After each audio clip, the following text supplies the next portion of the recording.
This is Brooke with Fishy Stitchery, and we are finishing up the quick and ribbed gloves. I am knitting them in a size small, and we are now at the bind off part where it says to bind off loosely in pattern and then weave in ends. So let me show you what it means to bind off in pattern. Now you do want to do this loosely. If you tend to be a very tight knitter, you actually might want to get some knitting needles, maybe a size or two larger, to do the bind off, or just be very consciously loose. So since this first one is a knit stitch, I'm going to knit that stitch, and since we're binding off, I have to work the first two stitches. So we're going to knit that one. The next one is a purl, so I am going to purl that stitch loosely, and then I'm going to pull that first yarn leg over the second, and then I'm going to continue. So I knit my next stitch and bind that off. I knit my next stitch and bind it off. The next stitch is a purl. So I'm going to purl that one and bind it off. And then we're going to keep on going all the way around the glove.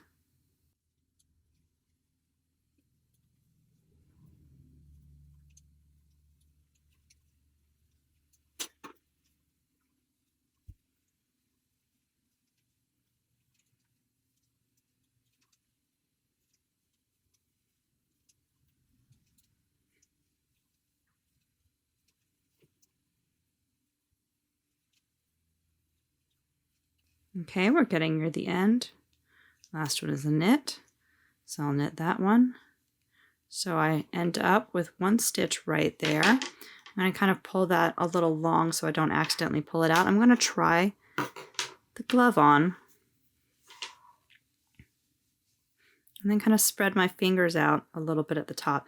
You just want to make sure it doesn't feel too constricting and tight right there, because it's always easier to just kind of pull it out and redo it if you made it too tight, but that feels really good. All right, so I am going to cut and then just pull through. So it's now completely caught on those. So now it's time to weave in our ends.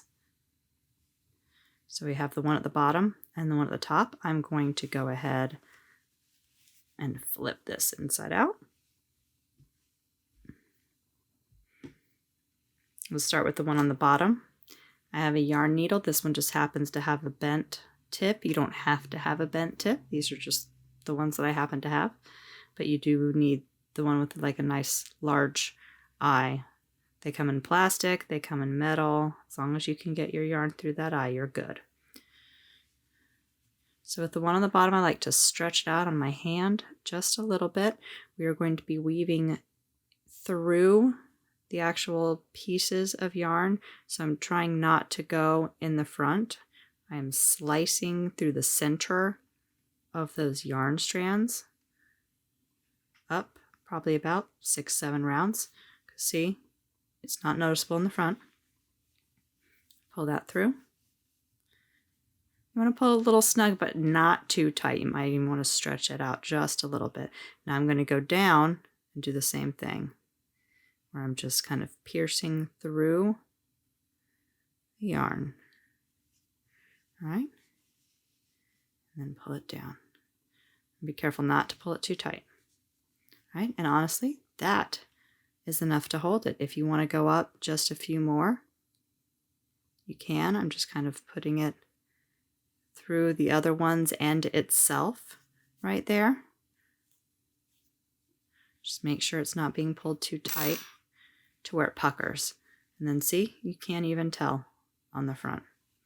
All right, and I'm going to trim that off. Now the top is going to be slightly different just because you can see the difference in height right there, and I want to fix that. So I will show you how. All right, so if you're looking at it like this is the right side, you can see this pattern. We want to try to replicate that pattern. So I'm going to go, you see this V, I'm going to go underneath the V through that right there. Okay. we're actually going to use our yarn to make another V.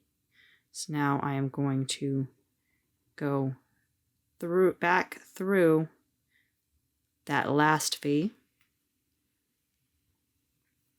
Actually, we want to go right in there, don't we? There we go. Right there. See how that mimics it at the top?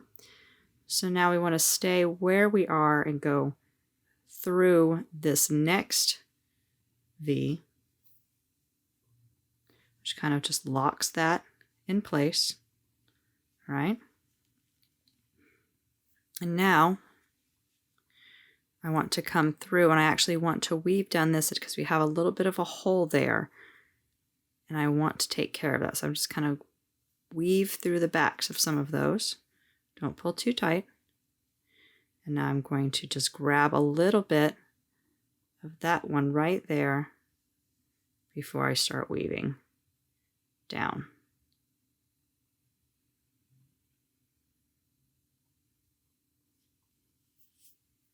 And again, I'm just kind of slicing through the strands.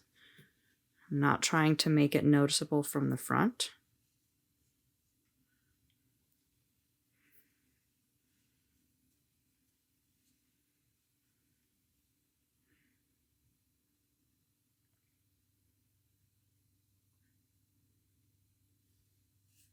And now I've come up again, and now I'm going to go down a third time.